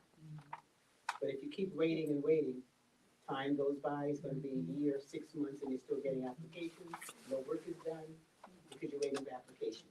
And so, and may I just share with you that, our neighborhood association, we're not sitting on our hands waiting for folks to do stuff for us, because this is a priority for us. So we also took those surveys and went out in the cold, in the rain, knocking on doors. We offered surveys to people. That's how we know that we need them to be bilingual. We went to every single home on that list over the course of 5 weeks or so. Saturdays, it didn't matter. Whenever we were available, there was 6 of us, I think. We door knocked. So we also know that, it's a process, right? And that's how we got many of you in the room at this meeting and the one before, because we were showing up to the point you were making. And so, yes, we're with you 110%, because we've done our due diligence as neighbors to say, hey, you really want to get this done, and if it's fine, it's nothing, then that's awesome, but let's get it done and get the numbers in, so then they can move forward. Or say no, like you had shared, like, it's okay to just say, I don't want this. And then that's on the record. Yeah. I think, excuse me, I know we're talking about all this, but to me, for the red amount of houses that we don't have any income for, as she said, we have to increase. The number one thing right now is really increase, what's the word? Outreach for the people to respond. And the second thing, since we have so many houses that we have absentee landlord, now we have to directly target the landlord and find out where they are. Because I have a house next to me, I know where the landlord, the house is listed as someone owning it in New York City. So those information can be found and target directly. You leave a letter to the tenant and send a letter to the homeowner, because if they're paying taxes, they should be able for the county to target them and find exactly where they are. So then we can increase that. Yeah, so exactly what you said, we were provided the tax assessor's information for each property, so we sent out, by mail, we sent out a questionnaire to the property address that's in the Newhall neighborhood, but like you said, if they lived in New York, we sent out a second questionnaire to that address. But you know what? The house next door to me, when I looked on it, because I'm one of those nosy people too, it says a person in New York, but actually Mandy Management owned that house next door to me. Because that's who come to the house and do the maintenance on the house. And the reason why I know, because when they blew the leaves into my yard, and I came outside and we got into it, it was Mandy Management who came over to apologize to me and cleaned it up. And the other house on the other side of me is owned by 2 banks. Oh. Well, and this is ultimately, if something doesn't change, folks like us who care, who want nice homes, who clean up in our neighborhoods, who care about our neighbors next door, who are our brothers and sisters keepers, will not be here. You will have a bunch of homes owned by Mandy Management, and I can guarantee you the town of Hamden will suffer. And they're all under different names. But the lack of movement with this is pushing us out. I can't tell you how many times I said to my husband, I'm done. I just want to go. And I'll take the loss. I just want out. The crime is increasing. There's package store over here in the corner. Every other day, there's tons of police out here. I drive all around the world to get home. I work at Hamden Hospital, which takes me 17 minutes. It takes me 20 to avoid coming down this road, right? And so at some point in time, for some of us, it's not worth it. For others, they don't have a choice. They're shackled to homes that have no value. So to my point, when we're talking about moving forward in the community campus and that money, we want that money to start the work, foundations first. Yes. And it needs to end with us. Otherwise, this is gonna look very different, very soon. You want people in your constituency. Yes. And there is more fewer. That means they don't have to care about our neighborhood. Somebody bought that.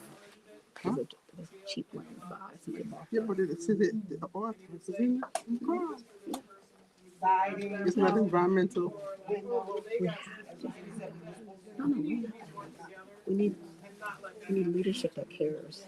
Well, that's where transparency comes in. And there has to be. We need leadership that cares about So the liquor that's store. right, That's right. Liquor stores. when you send this out, you know, a brief descriptor understanding like Environment. why you're in this category and plain language, that need to be dealt not with? engineer language. That's unfair. And then what potentially, you know, Yeah. like, people just need to know that something, Yeah. we need to know some really, Yeah, where's the aunts? Yeah. and I know you know. Environment can call it the same thing. It needs to be. I keep catching your eye, but I get that. Sorry. Hello. All right. But I'm also standing up to that chair's purpose. That's true. But that's the assessment on the structure, because you said that building's an eyesore. My basement's an eyesore. The woman who has her windows covered up, that she's getting mold, is an eyesore. This is where the money needs to go to take care of the problems that they caused. I mean, I'm no engineer. As they were doing it, I'm like, well, that's not right. When they were putting up signs, I'm like, but you didn't level the foundation like you said you were supposed to. When you put in the new windows that don't close right down, like you were supposed to fix the foundation. They didn't do the work that they were supposed to do to make the structures correct. And as a result, water gets in, it leaks, it's a puddle. I have a picture of my backyard filled with water. There's a drain, little sewer drain in the backyard. That's how much they shouldn't have built this area up, but it's there. We live with it. So when you guys talk about, oh, that community center, what community center is good without the community? We need our homes well, so we can invite people into our community that want to be there to say, hey, you guys should probably have a community center. This is a great place to be. We got most of the people trying to get out. And like I said, you got these property builders just waiting for people to get fed up. Hamden has raised property taxes on a drive-by for what it says my property should be worth. But they didn't come in and see the structural damage that's done that has to be remediated with these 25% that they did. But on a drive-by, oh, your home is worth this much. No, it's not. If she goes to sell it, it's like, you gotta disclose, hey, I get water in my basement. There's mold in my basement. My house is leaning to the left. You gotta disclose that. Anyone buying is not gonna pay what they're saying that you say it's worth. So, taking part of that money, say, okay, 50% of the houses has water. 50% of these, 25% have structural damage. We need to break those numbers up so everybody's getting a little something. So the people with the water damage isn't getting all the funds like they were doing with all the other companies because there was no oversight. And that's why they ran out of money, because this one's getting cited. This one's not getting cited. This one's getting a whole bunch of cosmetic stuff and they're pocketing the rest when they're saying that they're giving money for other things. So we need to have oversight and take care of half the people in the 25%, take care of half the people on the 50% side. Send those budgets, because that's going to be a little higher than just one side for the other. And then go back and repeat until we can get everybody taken care of. Because people have been waiting. I've been waiting. We've been complaining about this since it happened. We went to one meeting where they said, oh, we put away over what? Almost $500,000 or more for anybody who bought my home and wanted to put in a pool. There was money for them, but not money for us. That was $2 million that the state gave that was supposed to be in the pot in case we had a big blow and and I'm still trying to figure out where that money is. Exactly. What happened to It was supposed to be with the HEDC Val got it. Spend that money. Where is that money? Lord, that Why accountability. can't anybody tell us where that money is? Why can't that money be used now for helping out with the neighborhood? There was supposed to be a fund that was supposed to be available, but nobody knows about it. I'm so sorry, I know, I'm gonna give you a chance to answer quickly, but Breakthrough Church has been beyond hospitable, right? We have politely overstayed our welcome. I know. So, but wait a minute, I do this one minute, I'm gonna give you the next day. And then I want you guys to know, the association will follow up with our neighbors, to check in. If there are questions you didn't get a chance to ask, we will take them, we will find answers, we will continue to show up, we encourage you to show up with us to legislative council meetings. Your stories matter, your voices matter, they need to be heard. They sat and listened. I have to give credit, they sat and listened. And so we need to continue to show up. Thank you so much for your time. So I have two really important things to say. First of all, we want so much transparency in this process. We want to make sure everybody gets their report, their design, so that they can hold the contractors accountable. That's really important to us. You can't go both fast and accurate. And so I want to make sure this is done really well. And I know it's going to take longer than you want, but I do want it to be a good design that actually solves your problems. And then I wanna make sure that we get money to fix all of the problems. Everybody who says that they have problems related to the bill that Ely and others can justify, we need to fix those problems.